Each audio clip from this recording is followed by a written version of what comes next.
अब कुछ समय से हिंदुस्तान के किसानों पर सरकार का आक्रमण हो रहा है। एक तो किसानों को जीप के नीचे कुचला जा रहा है, उनका मर्डर किया जा रहा है। बीजेपी के होम मिनिस्टर की बात हो रही है, उनके पुत्र की बात हो रही है, उन पे कोई एक्शन नहीं लिया जा रहा है। दूसरी तरफ पूरे देश के किसानों पर सिस्टमैटिकली एक के बाद एक आक्रमण हो रहा है। पहला आक्रमण लैंड एक्विजिशन बिल को रिवर्स करने का, दूसरा ये जो 3 नए कानून लाए हैं, और आज सिस्टमैटिकली जो किसानों का है उनसे छीना जा रहा है। और ये चोरी सबके सामने हो रही है। इसलिए देश के किसान दिल्ली के बाहर बैठे हैं। कल प्रधानमंत्री जी लखनऊ में थे, मगर प्रधानमंत्री जी लखीमपुर खीरी नहीं जा पाए।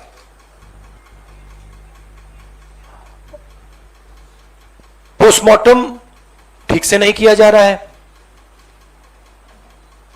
और सिस्टमैटिकली जो भी कुछ कहे उसको बंद किया जा रहा है। आज 2 चीफ मिनिस्टर्स के साथ हम लखनऊ जाने की कोशिश करेंगे, लखीमपुर खीरी जाने की कोशिश करेंगे, उन परिवारों से मिलने की कोशिश करेंगे। बताइए। शुक्रिया। Will have one by one. Will start with PTI Sanjeev Singh. Yes, sir, I have noted.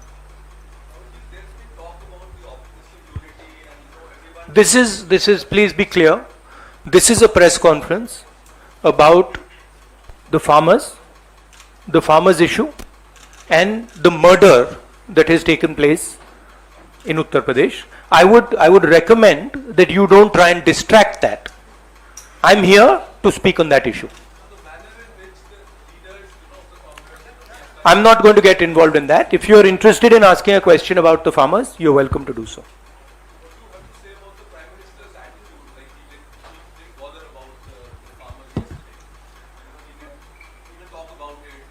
It is as I said, it is a systematic attack on the farmers of this country. And it is arrogance because the government does not realize or understand the power of the farmers. And they are provoking the farmers, they are insulting the farmers, they are killing the farmers. This is a very dangerous and bad idea. Siddharth from ANI.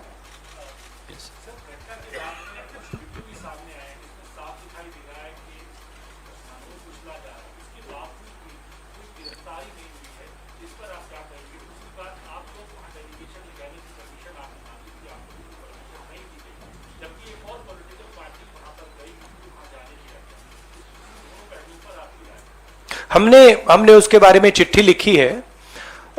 हम 3 लोग जा रहे हैं। Section 144 5 लोगों को रोकता है, 3 लोग सेक्शन 144 में जा सकते हैं, तो हमने उनको चिट्ठी लिख दी है। ये जो यूपी में हो रहा है, किसानों को मारा जा रहा है, मगर इससे पहले हाथरस में भी हुआ था और उनके एक एमएलए ने भी रेप किया था। तो ये सिस्टमैटिकली ये एक नई तरीके की राजनीति हो रही है उत्तर प्रदेश में। क्रिमिनल्स जो भी करना चाहते हैं कर सकते हैं, चाहे वो बलात्कार हो, किसानों का खून हो, और जो मारते हैं, जो रेप करते हैं वो जेल के बाहर होते हैं, और जो मरते हैं वो जेल के अंदर जाते हैं। Thank you sir. Ashish from ABP.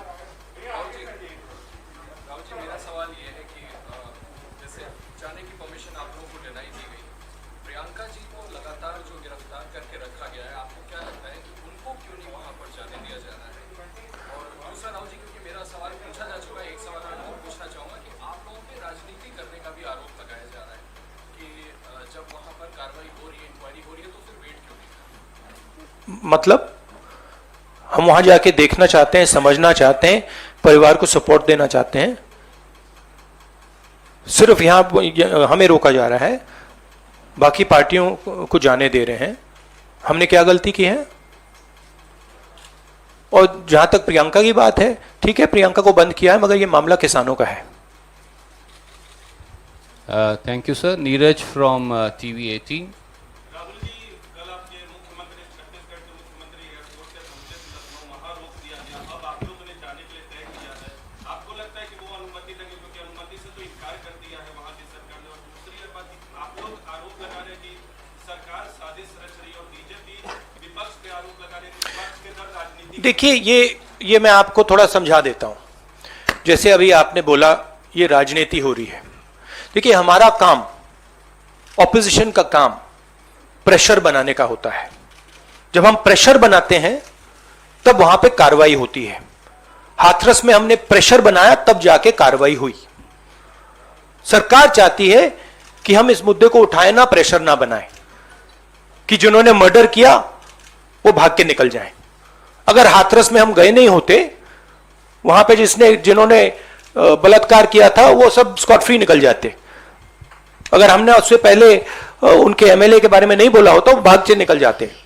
तो इसलिए हम दबाव डाल रहे हैं। हम दबाव क्यों डाल रहे हैं? क्योंकि किसानों के साथ गलत काम किया गया है, उनको मारा गया है। और सचमुच बताओ तो ये आपका काम है, आप लोग तो करते नहीं हो। जो आपकी जिम्मेदारी है उसको तो आप निभाते नहीं हो। उल्टा आप सवाल पूछते हो कि ये पॉलिटिक्स हो रही है। आपकी जिम्मेदारी भी है, उसको तो आप भूल गए और फिर कहते हो हमें कहते हो। Thank you. न्यूज नेशन से मोहित। मेरा सवाल यह है कि आप लोग लखनऊ जाने वाले हैं, छत्तीसगढ़ के मुख्यमंत्री को रोक दिया गया था वहां पे, तो खुद ही वहां पे धरना कर रहे हैं। सवाल यह है कि गृह राज्य मंत्री ये कहते हैं कि सुधर जाओ वरना सुधार देंगे। मनोहर लाल खट्टर ये कहते हैं कि वीडियो जेल जाओ और नेता बनो। सुप्रीम कोर्ट भी ये कह रहा है और कहीं ना कहीं ये मंशा वो दिखा रहे कि धरना को खत्म किया जाए। कृषि प्रधान देश में आपके किसानों की हालत राहुल की ऐसी क्यों हो रही है? क्योंकि देश का जो ढांचा है, इंस्टीट्यूशनल जो स्ट्रक्चर है, उसको बीजेपी RSS ने काबू कर लिया है। और ये सिर्फ मीडिया की बात नहीं है। आप जानते हो मीडिया को किस प्रकार से कंट्रोल किया जाता है। इसी प्रकार से हिंदुस्तान के सब इंस्टीट्यूशंस को कंट्रोल किया गया है। सिंपल सा आंसर है। Thank you sir. NDTV। Dictatorship, देखिए यहां पे जो डेमोक्रेसी हुआ करती थी, आज हिंदुस्तान में डिक्टेटरशिप है। सीधी सी बात है। राजनेता उत्तर प्रदेश में नहीं जा सकते। कल से हमें कहा जा रहा है कि भैया आप उत्तर प्रदेश नहीं जा सकते। छत्तीसगढ़ के चीफ मिनिस्टर जाते हैं, किसानों से मिलने जाते हैं, उनको कहा जाता है सेक्शन 144। ये कहते हैं मैं तो अकेला हूं, 144 कैसे लागू होगा? कोई जवाब नहीं। अब डिक्टेटरशिप किस बात की है? क्यों डिक्टेटरशिप? क्योंकि भयंकर चोरी हो रही है। जो स्मॉल मीडियम बिजनेसेस हैं, छोटे व्यापारी हैं, उनसे चोरी हो रही है। किसान हैं, उनसे चोरी हो रही है। और जो आम जनता है, उनके जेब में से चोरी हो रही है। पेट्रोल डीजल के दाम बढ़ते जाते हैं और जो हिंदुस्तान की आवाज है उसको कुचला जा रहा है। Sunil from. I just want to, while it's not deplorable and condemnable, the sad narrative that is being built is one of, some Naxalites, leftist influence. Another narrative is being built that, the windscreens were broken and that is why he went. And then you have that Home Minister's son saying that he was not there, not present there. It is their car, not there. How do you respond to this kind of narrative that is being built by people who are doing that? See, it is a narrative that is being built by the forces that I mentioned. It is a narrative that is built using institutions. It is built using the police. It is built using all these different structures. But what you will find is that there is a limit to this narrative. And you will find sooner rather than later, there will be an explosion, the size of which people are not understanding. So what we are trying to do is, we are trying to tell the government, let the democratic process work. This is what the country is about. Do not interfere with the democratic process because it is a safety valve. If you shut the safety valve, other types of problems will come. Right? So, we are pushing for maintaining the democratic process. We are also pushing, when we go, when the chief ministers, myself, others go to visit this family, we are trying to give them confidence that in this country, you cannot be run over by a criminal who calls himself the Home Minister's son, and then nothing happens. We are not going to allow that. That is the message we are trying to give him. It's a message of hope. Right? Today, those families don't have hope. Today, the farmer doesn't have hope. That is what we are doing. But there is also the 1 second. Sunil, please don't mind. One question at a time. There are other friends waiting. no, just Supriya, please.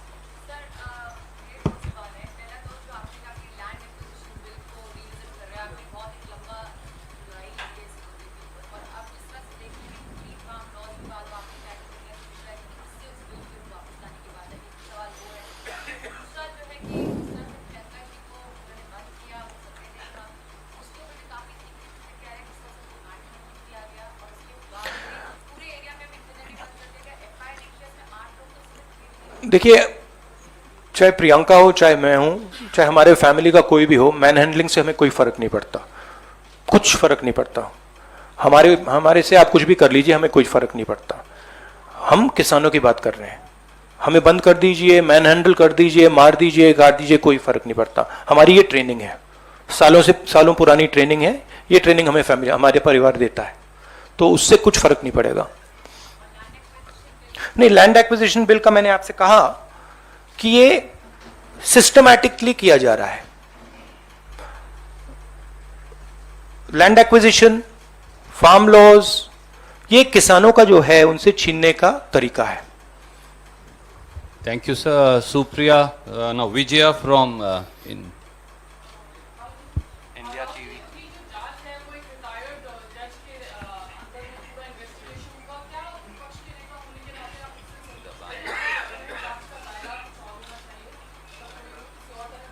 सबसे पहले मैं वहां जाकर बात समझना चाहता हूं, ground reality क्या है। क्योंकि ग्राउंड रियलिटी, सचमुच में ग्राउंड रियलिटी अभी तक किसी को नहीं मालूम। ठीक है, तो सबसे पहले हम वो जाके समझना चाहते हैं, इसलिए हम लखनऊ जा रहे हैं। Rajat. Last question. Yes. हाँ, प्रधानमंत्री कल लखनऊ में थे, एक लंबा चौड़ा प्रोग्राम कर प्रियंका जी ने कहा कि आपको आना चाहिए, बहुत समय नहीं लगता, 2 घंटे का रास्ता। और पीएम ने इस पे कुछ कहा भी नहीं है, कहीं बीजेपी किसी बड़े लीडर ने कुछ कहा। उम्मीद है कि मिनिस्टर ऑफ होम पर कोई कार्रवाई होगी, क्योंकि बार-बार आप लोग कह रहे हैं कि we should step down for a fair request. उम्मीद क्या, हम प्रेशर डालेंगे। हाँ, प्रेशर के बिना तो कुछ नहीं होगा, मगर प्रेशर डालेंगे, कोशिश करेंगे। बट ये देखिए, आप सवाल जो पूछ रहे हैं ये रिडिकुलस सवाल है, क्योंकि डेमोक्रेसी में ऐसा सवाल उठना ही नहीं चाहिए कि आप कह रहे हो कि देखो भाई भैया वहां पे किसी ने 6 लोगों को कुचल दिया, प्रधानमंत्री जी जा रहे हैं और आप मुझसे पूछ रहे हो कि जिस व्यक्ति के बेटे ने किया उस पर कार्रवाई होगी। यह डिक्टेटरशिप में सवाल पूछा जाता है, डेमोक्रेसी में ऐसा सवाल नहीं पूछा जा सकता। Thank you. Just 1 second. Last question. Uma Shankar. तकरीबन साल भर होने को आए हैं और लखीमपुर के जैसा वारदात हो गया है। आप सीएम के साथ वहां पर जा रहे हैं, कई सारी और पार्टी के नेताओं ने भी जाने की कोशिश की, सबको रोक दिया गया है। नहीं, सबको नहीं रोका गया। सबको रोक दिया नहीं, सबको नहीं रोका गया। Was everyone stopped? 2 party sir कल गई। 2 पार्टीज कल गई थी, मेरा ये सवाल टीएमसी और भीम आर्मी। क्या एक ज्वाइंट फ्रंट बनाने की कोई बात है ताकि सरकार जिस तरह से किसानों के साथ पेश आ रही है उनके साथ आप मिलजुल कर हर पार्टी लड़े, क्योंकि आप पार्लियामेंट के अंदर भी ज्वाइंट अपोजिशन की बात करते हैं, एक साथ कई पार्टी के साथ बैठ के आपने नाश्ता भी किया है, सबको साथ लेके आपने देखिए, जैसे मैंने आपको बोला, ये हम ऑपोजिशन यूनिटी बहुत अच्छी चीज़ है, होनी चाहिए, मगर ये जो प्रेस कॉन्फ्रेंस है ये किसानों का प्रेस कॉन्फ्रेंस है। हम डिस्ट्रैक्ट नहीं करना चाहते, जिन लोगों को वहाँ मारा गया है उनकी हम इज्जत रखना चाहते हैं और उन्हीं की बात करना चाहते हैं यहाँ पे।